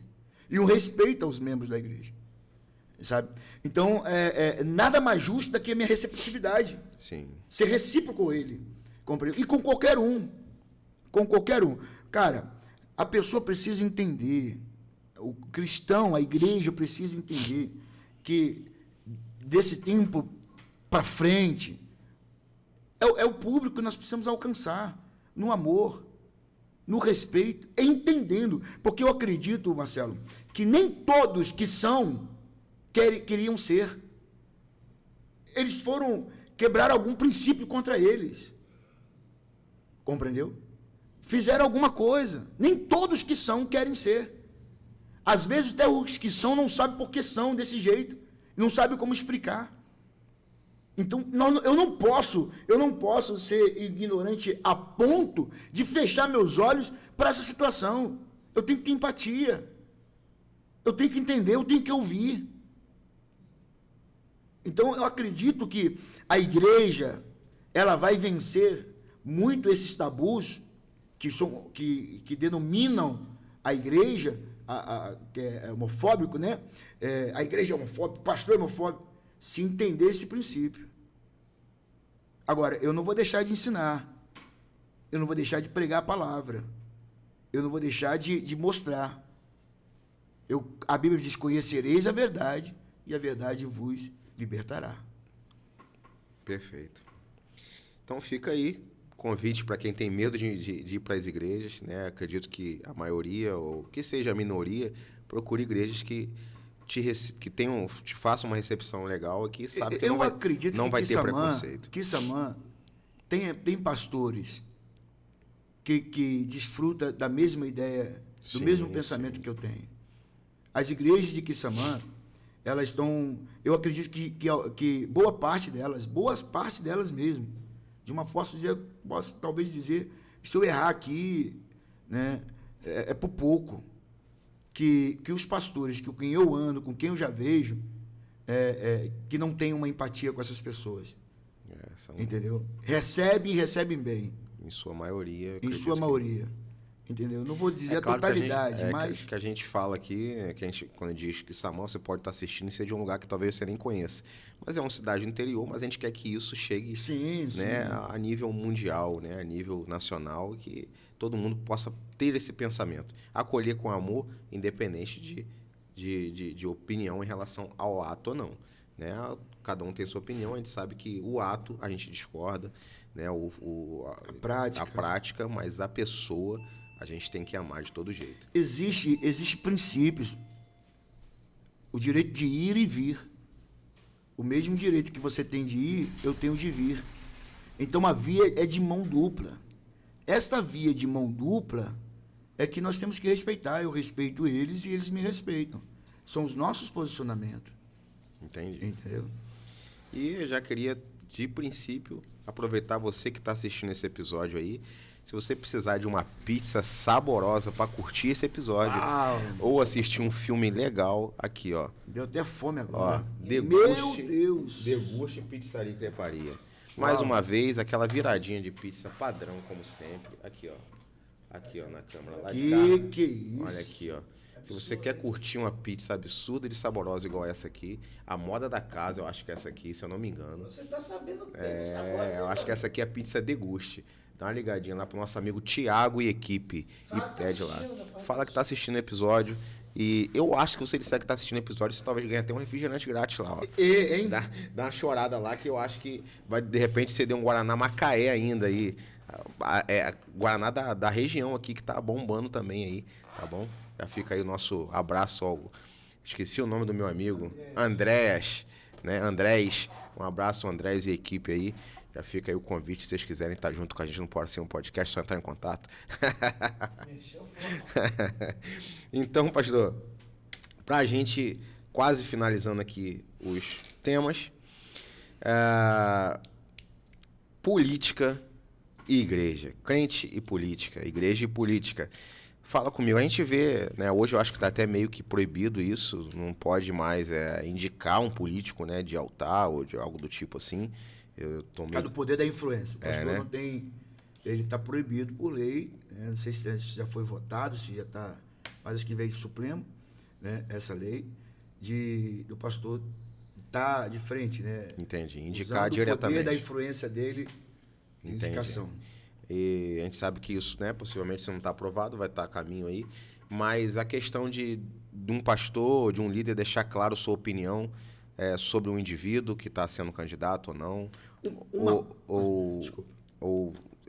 nesse posicionamento a gente saber que, claro, a igreja percebe. O meu pastor, ele acredita nesse político. Ou é um político separado da igreja, separado pela igreja para ser candidato, às vezes um candidato municipal, ou se de repente é um candidato a nível nacional, de presidência, e um pastor mostra seu posicionamento, né? A pergunta isso... o senhor concorda com esse posicionamento? E a segunda pergunta, quando um político ele é apoiado, de certa forma, pela igreja, e esse político lá na frente tem um desvio de conduta, tem um desvio de princípio e quebra o princípio, como que fica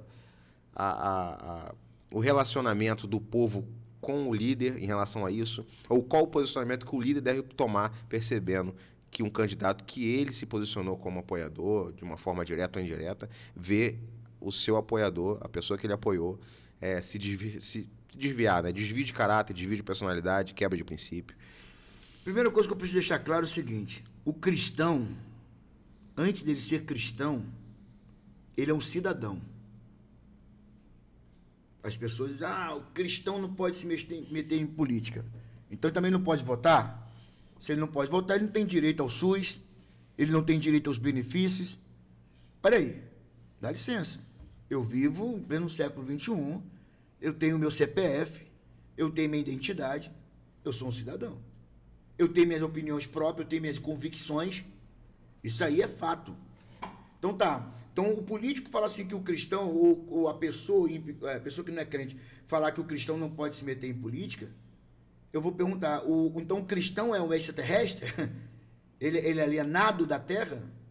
Então por que na hora que precisa do voto procura os cristãos? Compreendeu? Então, peraí, vamos lá, vamos separar as coisas. Uma coisa é uma coisa, outra coisa é outra coisa. Entende? Segundo, eu acho sim que nós temos que ter pessoas de valores, pessoas de caráter, pessoas de convicção dentro da política. Pessoas que sabem manter o seu posicionamento dentro dos valores e princípios milenares, que mantém uma família de pé, que mantém uma sociedade de pé. Uma sociedade boa é quando a família, dentro de casa, é bem constituída, bem ensinada, é bem consolidada. Uma família de pé é uma sociedade de pé. Sim. Uma família próspera é uma sociedade próspera. Uma família desestruturada é uma sociedade desestruturada, meu irmão. Então, o cristão, ele, mesmo que ele seja cristão, ele tem direito, ele pode sim entrar na política. Agora, a respeito do candidato que a igreja escolheu, tá? Eu digo a igreja, membros, coletivo, tá? Todo mundo, vamos apoiar esse irmão daqui da igreja.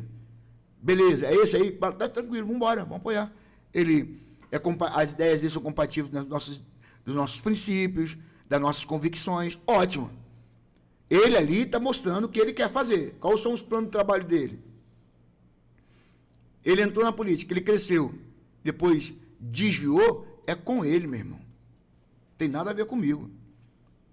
Eu tive hombridade, caráter, palavra de cumprir a minha palavra.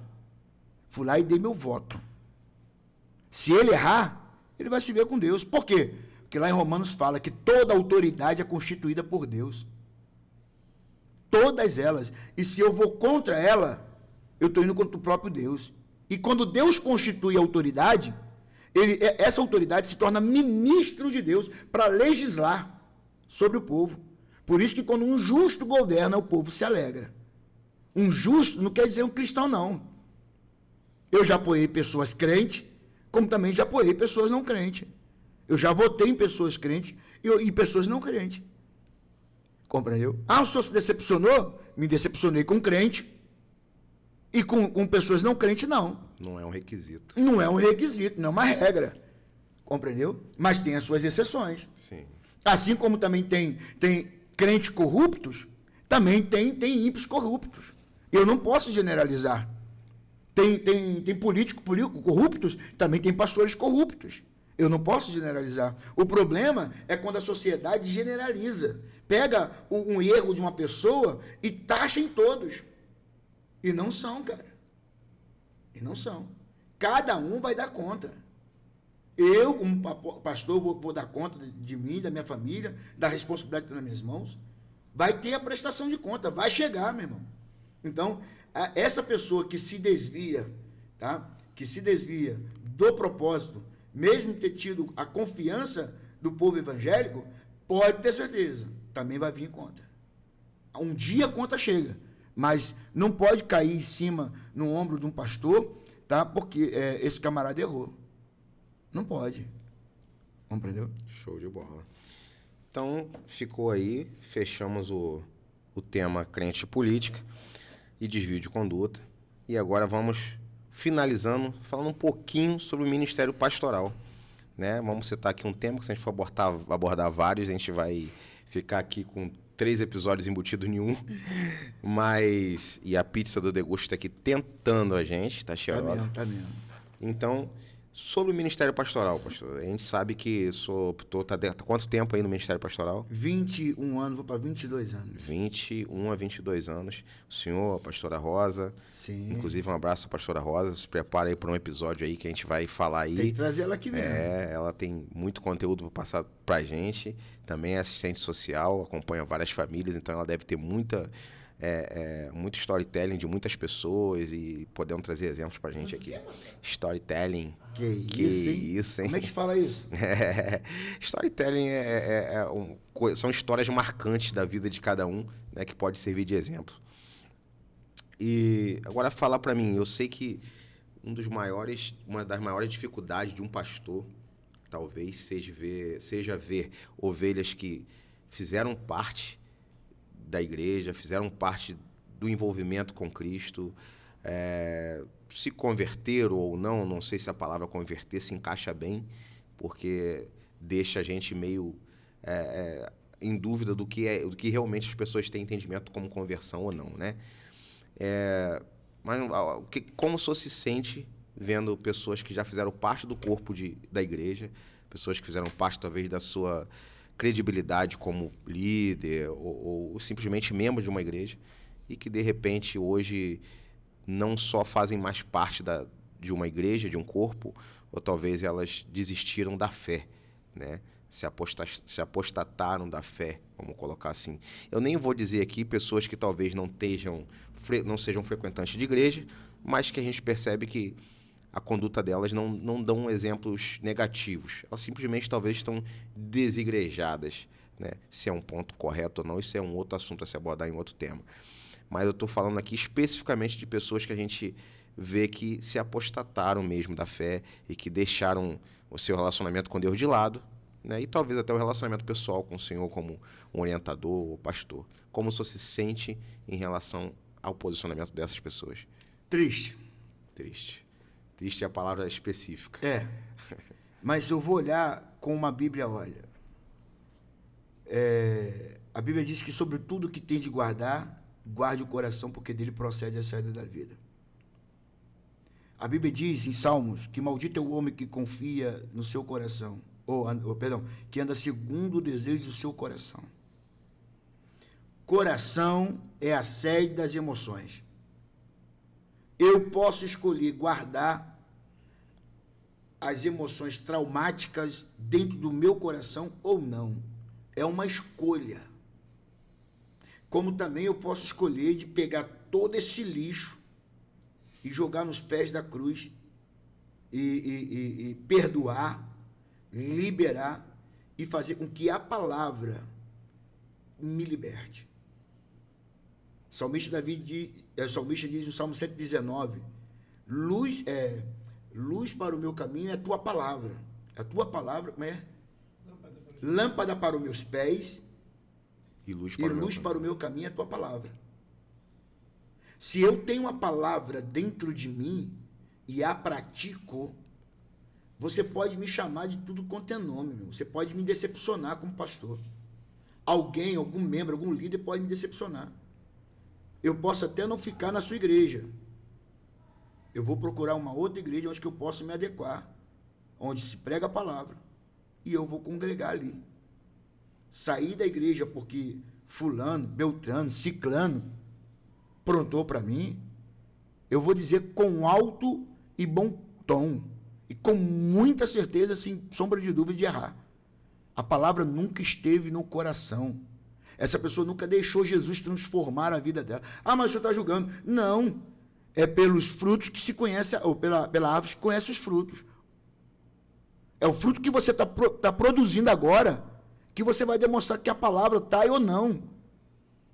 Se a palavra está dentro do seu coração, meu irmão, você sabe que onde você está não é o seu lugar. Então sai daí e vem logo. Porque Jesus disse assim, aquele que quiser vir após mim, negue-se a si mesmo, tome a sua cruz e siga. A cruz é agora, é negar a si mesmo, negar minhas paixões, negar minhas vontades, o meu querer, os meus traumas, as minhas frustrações, as traições que eu sofri. Essa é uma decisão, é uma escolha. Se eu sei que a minha vida está em perigo, Jesus pode voltar a qualquer momento.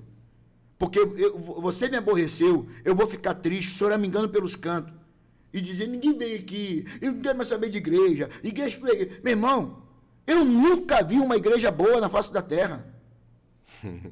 Como também eu nunca vi um centro de emergência, de hospital, ser bom. Vai lá no Souza Aguiar agora, vai lá no Pedro Ernesto, vai lá no IEPTEC, vai lá no Miguel Couto, vai lá no Hospital Nova Iguaçu, vai lá na UTI do nosso hospital aqui, vê se é legal.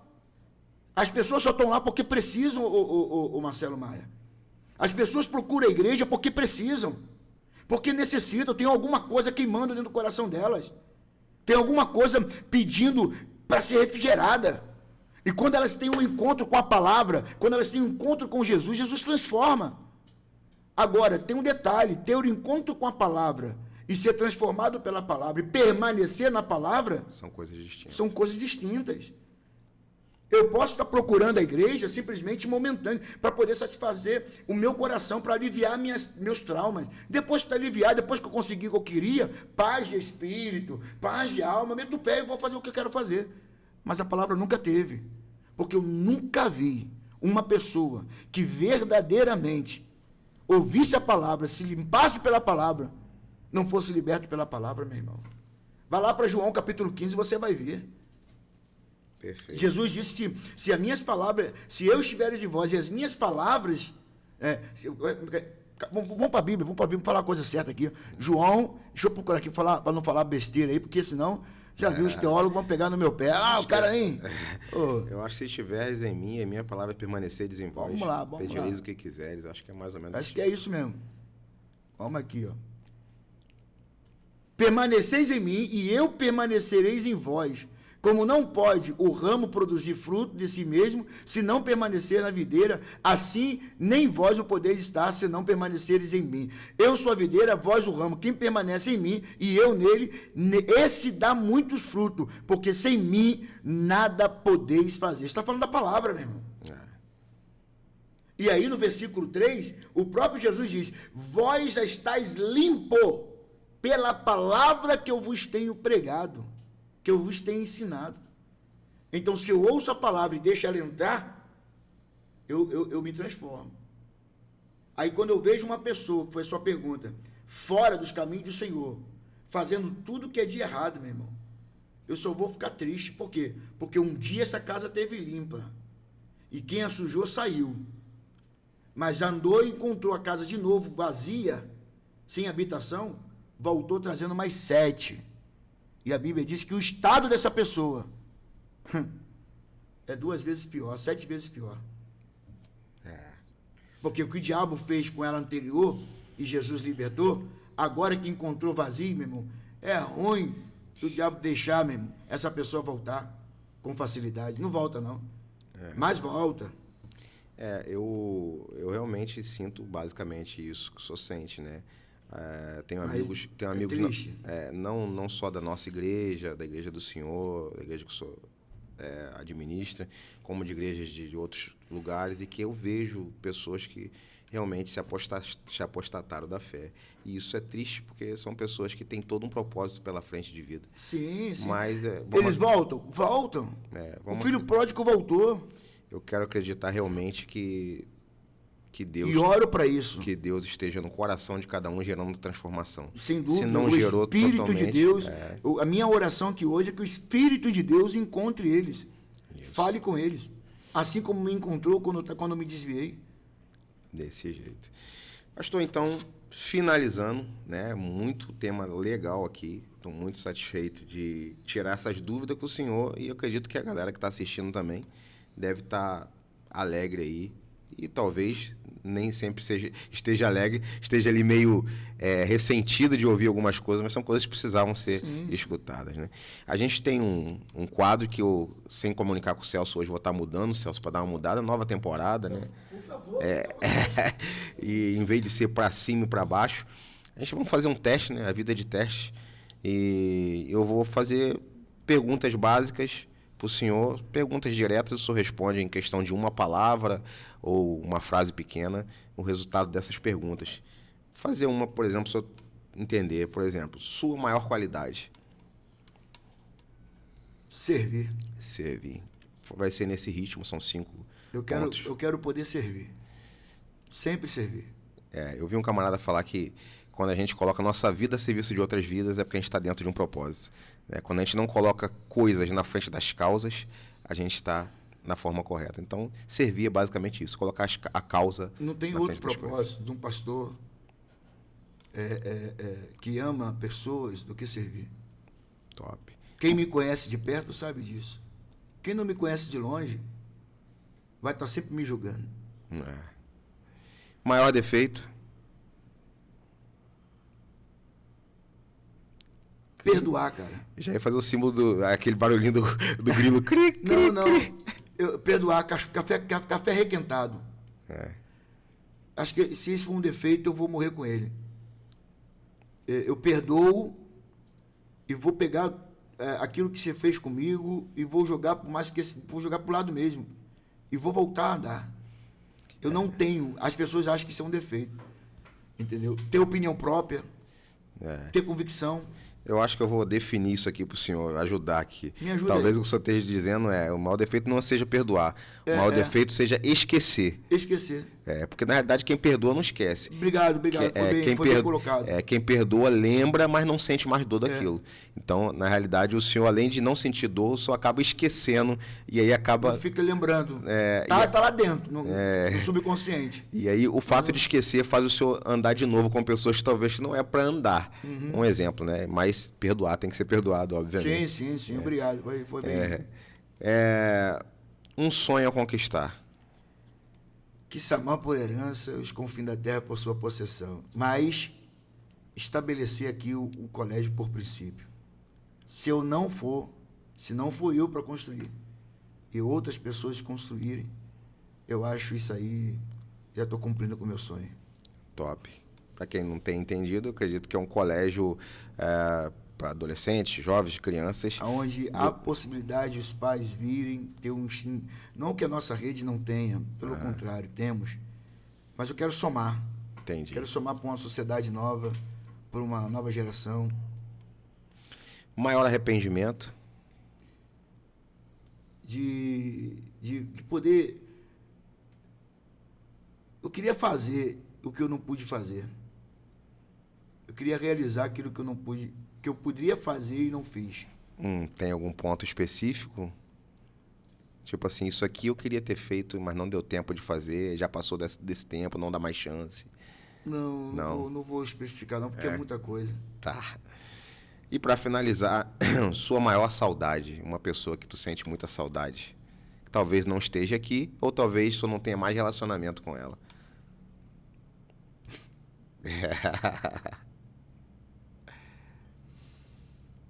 Meu irmão. Alexandre. Não está mais no nosso meio, né? Não. Irmão sempre mexe com a gente, né? Eu tenho um vivo, graças a Deus, mas não quero nem imaginar a dor de perder um irmão. Deve ser muito ruim. Pô, se eu soubesse que você ia fazer essa pergunta aí, Marcelo. Mexeu com o coração. Mas, enfim.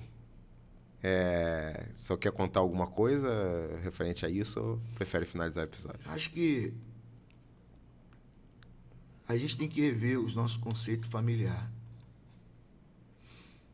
A gente tem que estar mais próximos da nossa família.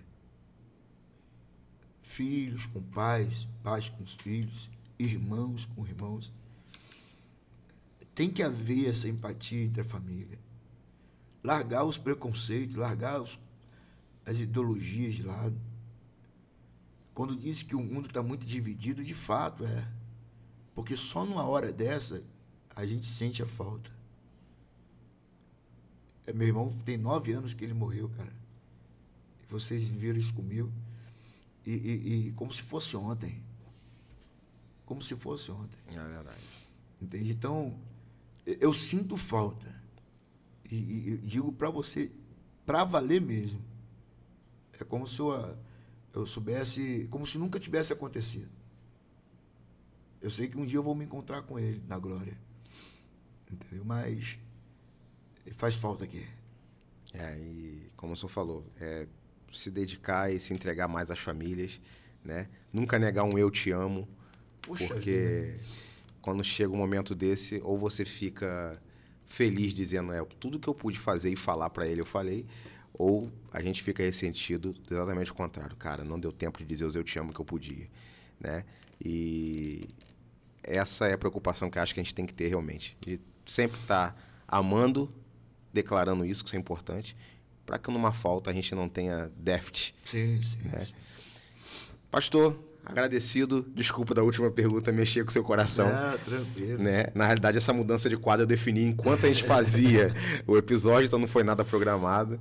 Né? E a gente finaliza esse episódio com sucesso.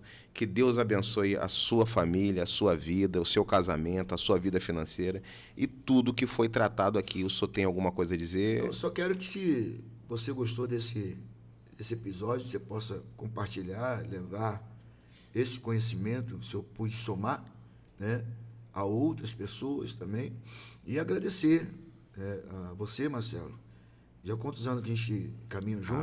16 anos, mais ou menos. 15 anos a 16. 15 anos. Nós somos isso que você está vendo. É. Muitas pessoas, às vezes, têm um pensamento diferente à minha pessoa, porque não me conhecem.